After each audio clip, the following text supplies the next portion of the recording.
All right, here's a very simple way to improve your accuracy without changing your technique or changing your footwork. The player on the far side of the net is a 16-year-old boy. He's a solid player. And I'm just feeding him stationary backhands and trying to get him to hit between those two cones that are in the ad court. And you can see he does a decent job of hitting a majority of the balls between those cones. But we also have these random outliers. He's almost hit my basket twice. We got that ball that's deep in the corner. So while he can hit between the cones, he can't hit between the cones consistently. And we need something that's going to hold up under pressure in your biggest moments in a match.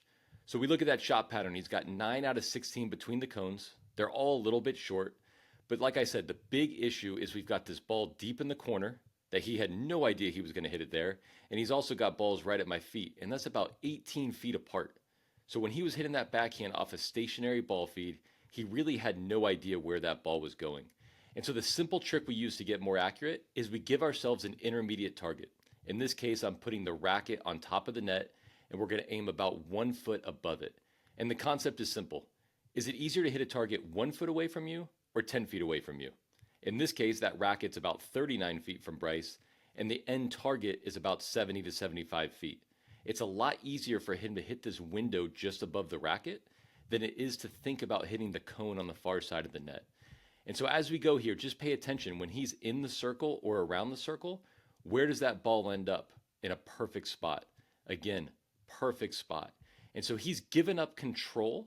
He doesn't worry about the cones. He's only worried about that circle in his mind and trying to hit up through that spot.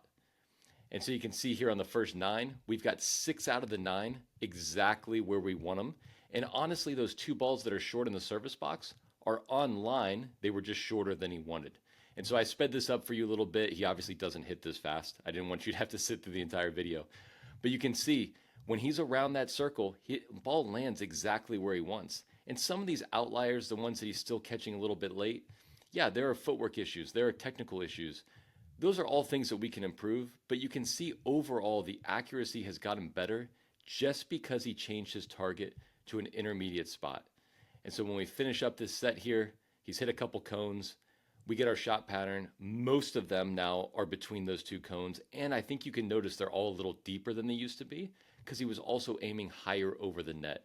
And so it's just a much better shot pattern. And the only thing he changed was that intermediate target and where he was looking.